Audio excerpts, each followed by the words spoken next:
What up guys, Ace here with a video going over our perma carving collab setup. I will go over the exact builds we use and explain why we've chosen the items we use. I will answer the most frequently asked questions, and as always, there are timestamps in the description below if you want to skip ahead. But without further ado, let's get into the carving build consists of the sword itself with heroic strike, splitting slash, and deep cuts, a spectre hood with flash of insight, Hellion Jacket with Lifesteal Aura, Cleric Sandals with Blink, a Limberscape, Beef Stew, and Resistance Potions. The Limberscape, Beef Stew, and Resistance Potions should be pretty self-explanatory, with Cleric Sandals there to blink out of incoming CC. The Hellion Jacket allows for incredible survivability while siphoning health from the enemies, and Spectre Hood is there to reset the Hellion Jacket's cooldown. The Q choice on carving is confusing to some people, and we get questions about it quite often. The reason for taking the single target Q1 over the AoE Q2 has to do with pressure and energy. Q1 does considerably more damage than Q2 on a single target, and getting a high priority target to around 80% health before we clap them can be incredibly helpful. Q1 also only costs 6 energy, while Q2 costs 10 energy. Running Q2 therefore means we would have to change the build to have more energy sustain. The Carving Sword passive is also quite flexible. Johnny likes to use deep cuts to get a bit more single target pressure. Well, I personally think that heroic fighting is really good as well, and increased defense can be helpful if you have a problem surviving. The only thing I would use as a viable swap on the carving build are the shoes, to either mage sandals or stalker shoes. The boot slot is a matter of personal preference between one of the 3 blinks.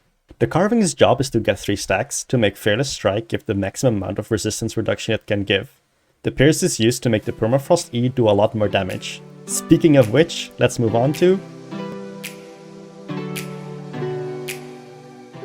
the Permafrost build consists of the Perma itself with Ice Shard, Frost Nova, Aggressive Caster Passive, a Spectre Hood on Flash of Insight, Scholar Robe on Speedcaster, Cleric Sandals on Blink, with a Limberscape, Resistance Potions, and Beef Stew. The Limberscape and Resistance Potions should be pretty self-explanatory, with Cleric Sandals to blink out of incoming CC, and the Beef Stew to increase our damage. The Scholar Robe gives us a massive increase in cast speed while reducing our energy cost. This cast speed is massively important for our E's and Q's, while Spectre Hood is once again here to reset the cooldown of the Scholar Robe. A lot of people still use the Morgana Cape and Royal Cull build. However, I think this is inferior, as Morgana Cape and Scholar Robe give the exact same cast speed buff, and Scholar Robe has a lower cooldown. It's better to reset it with Spectre Hood than wait for the lengthy cooldown of your cape. Limberscape and the energy cost reduction from the Scholar Robe will handle energy management as well as Royal Cull does. Some viable swaps for the perma build would be once again Mage Sandals and Stalker Shoes, and the Royal Cull and Morgana Cape build isn't the worst either. Running Avalonian Pork Omelets makes it easier to Q and E without having your robe active and makes you a bit tankier than Beef Stew. However, due to diminishing returns on cast speed, it makes close to no difference on your cast time while your robe is active, meaning that Beef Stew helps you the most on the actual clap. After SBI unrightfully removed the best Frost Q, we are now forced to play with Ice Shard for damage, while Frost Nova provides a second blink with a tiny stun. The main damage we have is the Permafrost E. After a short cast, everyone in a small circle is stunned for 1 second, after which the ice explodes and deals massive damage to everyone inside of it.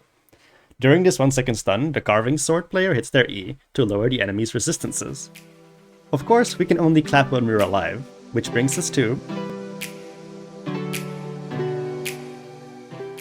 the Nature build consists of the Nature Staff itself with Rejuvenation, Protection of Nature, and Adrenaline-driven Charity passive with a shield offhand, a Graveguard Helmet with Sacrifice, Cleric Robe with Everlasting Spirit, Stalker Shoes with Raging Blink, with a Limberscape, Energy Potions, and Lurcher Sandwiches. The Limberscape should be pretty self-explanatory, with Cleric Sandals to blink out of incoming CC. The Nature build is what we get the most questions about by far, and I do admit this build looks pretty weird. First off, what does a Lurcher Sandwich even do? It gives a buff in max HP while also giving a healing received buff. After the recent food changes, where omelets got nerfed by 15% and health food got buffed by 15%, I decided to start running this build. The increased health, healing received, and tankiness from the shield makes me an incredibly hard target to kill. Cleric Robe is here for the invulnerability shield. This shield can be used to counter collapse, getting off a free E, or to not take self-damage from the helmet. Speaking of which, Graveguard Helmet is a nature staple. You sacrifice 15% of your own max HP to give an ally 25% of their max HP. However, this 25% gets increased by healing bonuses. In the best case scenario, this helmet can heal for up to 2500 HP. There are quite a few viable alternatives to this build. with Mage Handles and Cleric Sandals being the first. Changing out the shield for a Sarcophagus is okay, the changes it makes is pretty minimal.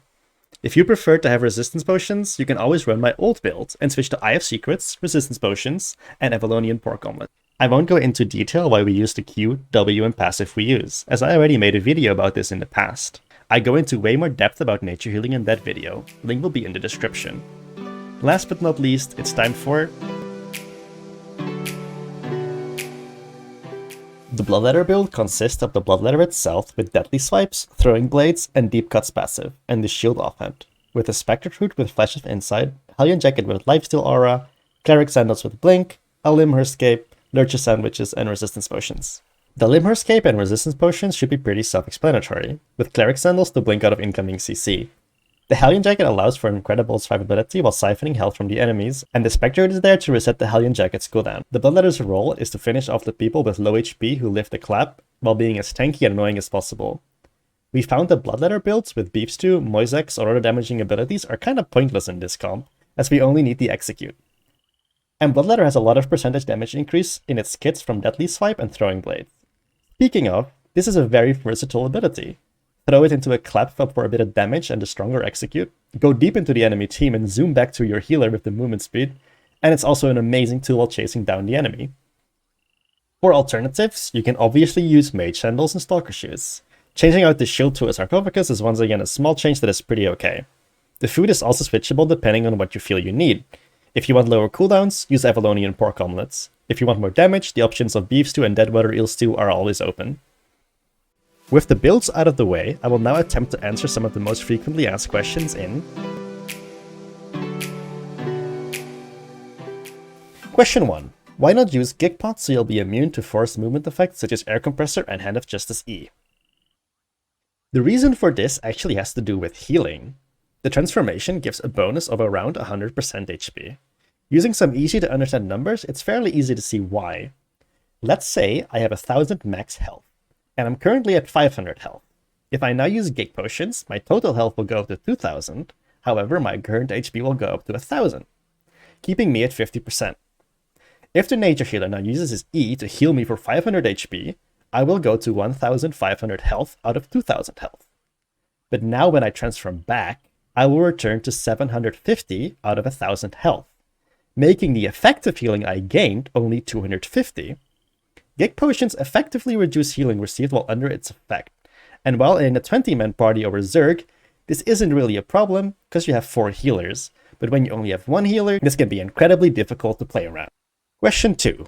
Why Hellion Jacket and Spectre Hood on both the melee players? Don't you need more damage from something like Stalker Hood or Stalker Jacket? No, this comp is entirely built around doing one massive hit and then kiting back out. The more important thing is that the melees are as tanky as possible to soak up as little healing from the nature player, so he can focus on himself and the frost player. Question 3. Can I replace X weapon with Axe? Depends on what change. The most common question we get is whether swapping nature to holy is a good idea. But for a kite comp like this, where you need to be constantly moving, the cast time on holy Q makes that impossible. Holy is more suitable for a brawl comp. Another one we've been getting recently is swapping Bloodletter for an Infernal Scythe. And I personally think this is a horrible idea.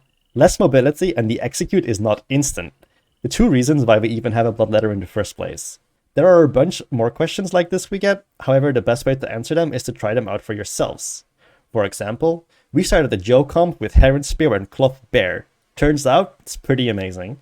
Some other comps we've run in the past that work are Kingmaker and Demonic Staff, Kingmaker and Carving Sword, and Carving and Fist of Avalon, all with varying success. Question 4. Why no Aegis Shield? Aegis is worded poorly in my opinion, and quite a lot of people still misunderstand the item. A negative energy cost reduction means an energy cost increase. Therefore, running the shield on either the healer or Bloodletter would make the build unsustainable. If you have any other questions, feel free to leave them in the comments below, and I'll do my best to answer them as fast as I can. You can also drop by while I'm streaming to get an answer immediately. Link to my Twitch is in the description below. That concludes this video on our Permafrost and Carving comp. I plan on making future ones for Heron Spear and Bear, Kingmaker and Demonic, and Heron Spear and Eagle.